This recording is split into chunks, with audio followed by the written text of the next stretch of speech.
Hanging by Angela Betzien is the story of Iris, a 14-year-old girl who has run away from her elite boarding school in Melbourne with two friends.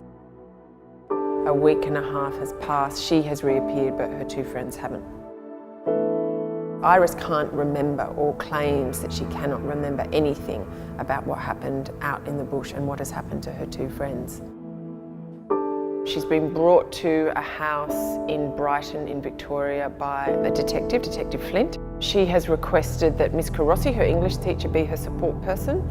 And when the play starts, we see Iris and Flint together waiting for Miss Carossi to turn up for the interview to start. Angela Betzien, the writer, wanted to look at the genre of crime on stage. As it goes and sort of gathers steam, it becomes much more about the psychological, internal world of a 14-year-old girl and of Australia's society and landscape.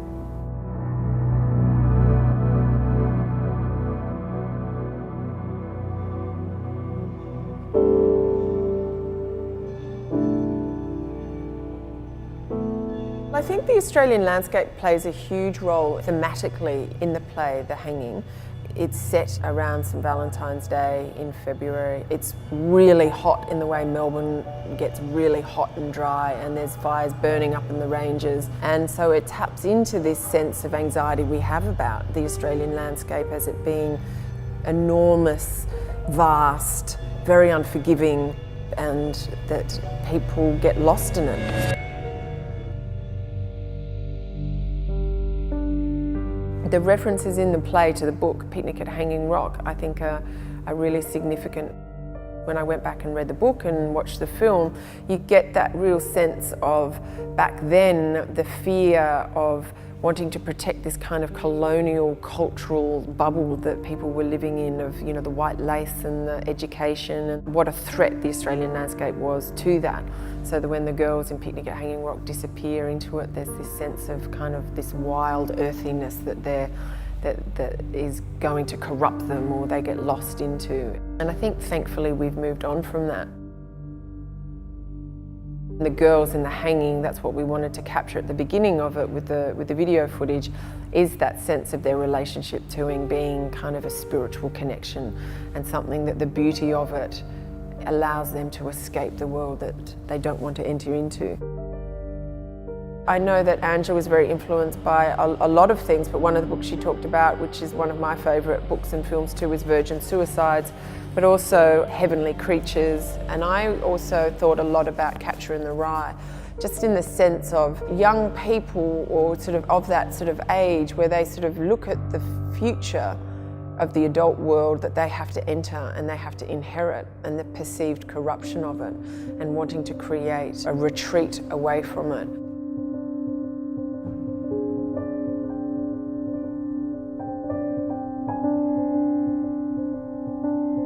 So I think Angela, when she set out to write the play, very much wanted to look at the girl liar trope that is used in most crime, you know, stories that you see and read. Ashley does a beautiful job of traversing the arc of the journey of Iris, where she sets up that she can't remember, but you're constantly thinking, does she remember? And she's pretending she can't remember. She's constantly testing her boundaries with Flint and Carossi in terms of, am I telling the truth, am I not telling the truth? The journey that she takes you through is to the end where she says, no one ever believes us. She's very scared and she's very alone. All of the characters in the play mirror each other a bit, particularly their weaknesses. Iris and Carossi have a very shared weakness at their core of aloneness. And they're quite ferocious with each other because they can recognise it in each other. And I think dramatically it's a wonderful tension between these two characters and two women at very different stages of their lives. And there's a lovely connection too that we talked a lot about amplifying in rehearsal, is the link between Detective Flint and of Carossi. Particularly with Detective Flint, you find out that he used to work for Argos, which is a very well-known police department set up to investigate online child sexual abuse. And it becomes apparent that he was very involved in a case, and a girl got lost just at the time when they were about to make the arrests. And that what he's carrying with him is a sense of guilt about that, and the sense that it's not going to happen again on his watch. But what is a lovely connection between Carossi and Flint is that they both, in a way, perceive themselves as saviours, to be able to save these young people from the corruption of the adult world. And it's a very interesting, dramatic moment in the play where they sort of both ask each other that question.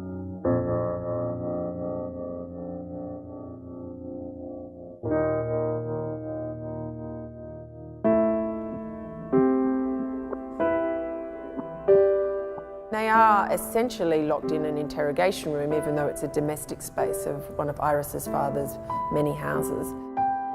The trick for the design, as Elizabeth Gatsby and I found, is that it isn't just a crime drama. It is very much a piece of theatre, and we had to find a way to make the very kind of everyday language of the crime being solved sit in a world where the quite heightened and quite poetic language can also exist, and a place where we could play out and explore the psychological landscape of Iris, the 14-year-old.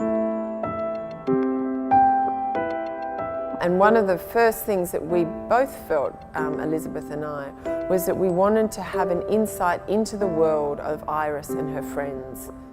So the play opens with the imagery set up on the premise that they have filmed themselves on iPhones, escaping into the bush and walking through the bush and interacting with nature while they're out there.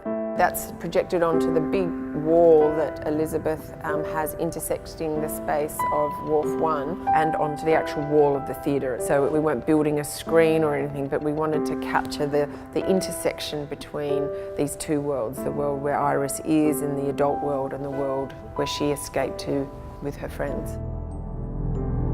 Whenever Iris, with this suppressed memory she has of not being able to remember what happened to them, as it rises up in the piece, that world becomes more activated. So we wanted to always have alive in the space this very kind of, the tension of this detective genre unfolding here, and this much more kind of spiritual or otherworldly connection that Iris and her friends have to the bush outside.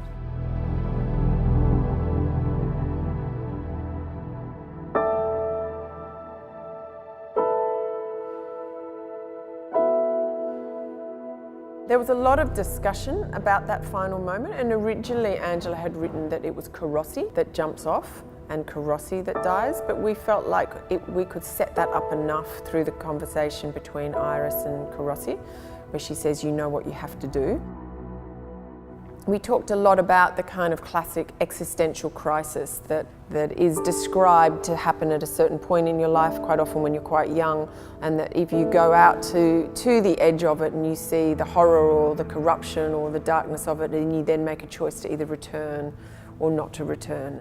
We felt very strongly that Iris does return, and she's able to then take a leap of faith on her own.